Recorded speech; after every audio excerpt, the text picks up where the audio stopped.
श्री स्वामी समर्थ. प्रिय भक्तांनो, आज आपण पाहणार आहोत स्वामींच्या कृपेने अंध मुलास दृष्टी व वैष्णवांचे गर्वहरण ही स्वामी चरित्रामधील एक परम पवित्र कथा. भक्तांनो, या परम पवित्र कथेला सुरुवात करण्यापूर्वी कमेंटमध्ये श्री स्वामी समर्थ असे लिहून स्वामींचे आशीर्वाद मिळवा. श्री स्वामी समर्थ. श्री स्वामी एकदा देशमुखांच्या वाड्यात बसले होते. सर्व सेवेकरी मंडळी आणि भक्त मंडळी महाराजांच्या बाजूलाच जमलेली होती. तेथे एक ब्राह्मणाची बाई आपल्या 10 वर्षाच्या आंधळ्या मुलाला घेऊन आली होती. तिचा मुलगा जन्माने अंध नव्हता, तर त्याच्या मुंजीच्या वेळेला त्याची दृष्टी अचानक गेली होती.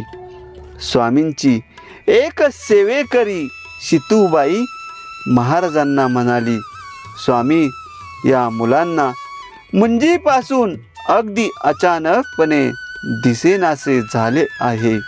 आपण त्याच्यावर कृपादृष्टीने पाहावे.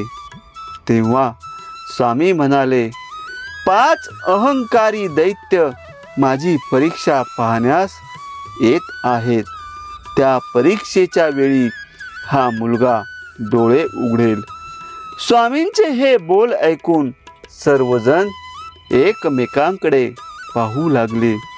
इतक्यात काही क्षणातच कर्नाटकातले 5 वैष्णव ब्राह्मण तेथे आले. ते स्वामींची कीर्ती ऐकून होते. स्वामींची परीक्षा घेण्याचा विचार मनात धरून ते स्वामींना भेटण्यास आले. परंतु अहंकाराने त्यांनी स्वामींना साधा नमस्कार सुद्धा केला नाही. ते कानडी भाषेत एकमेकांशी चर्चा करीत होते. एका कोपऱ्यात बसून स्वामींना काय प्रश्न विचारायचे याची जुळणी करीत होते.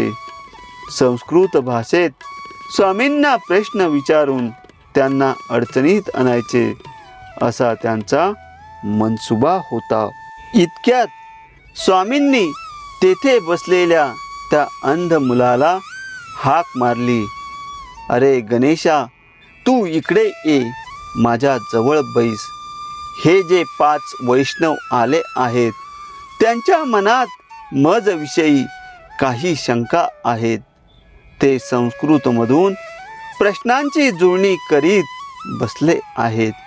त्यांनी प्रश्न विचारण्या अगोदरच तू त्यांना संस्कृतमधून उत्तर दे. तेव्हा तो अंध मुलगा म्हणाला, स्वामी, मला तर काहीच दिसत नाही. मला तर अक्षर ओळख सुद्धा नाही. मी यांना संस्कृतमधून कशी उत्तरे देऊ? त्यावेळी स्वामींनी लगेच आपल्या गळ्यातील फुलांची माळ त्याच्या गळ्यात घातली आणि झेंडूचे फूल त्याच्या दोन्ही डोळ्यांवरून फिरवले. तेव्हा आश्चर्यच झाले.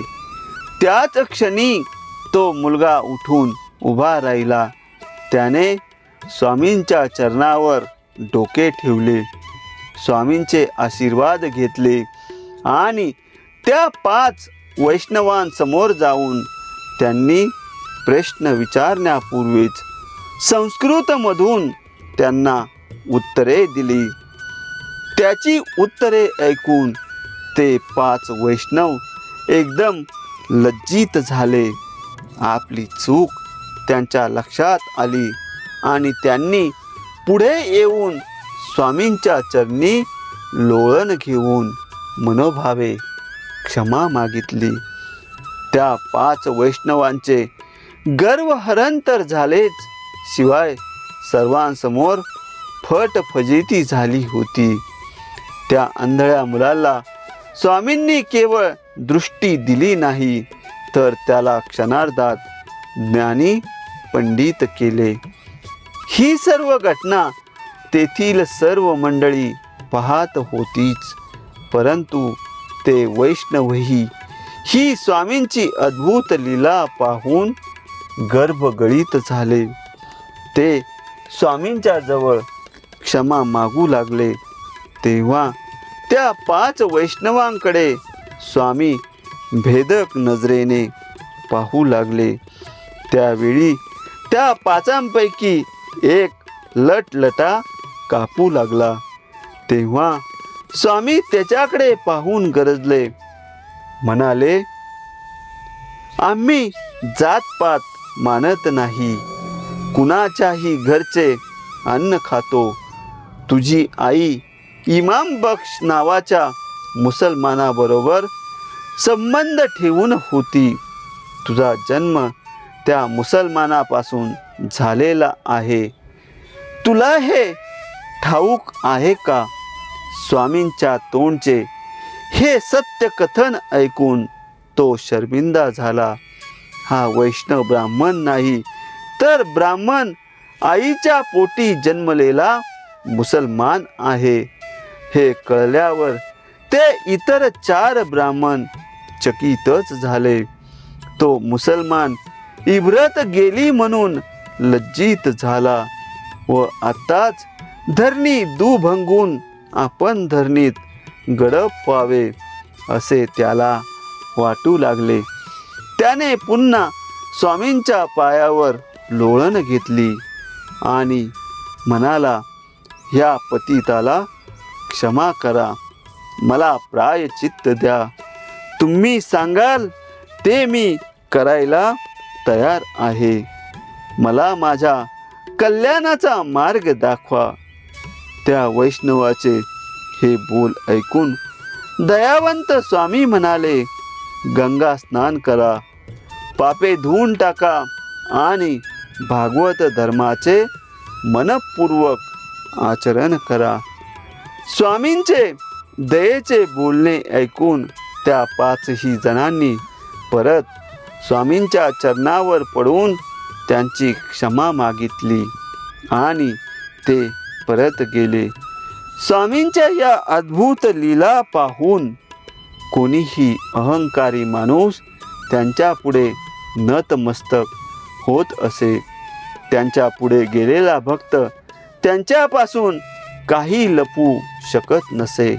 म्हणून सर्व भक्त मंडळी घाबरतच दर्शन घेत.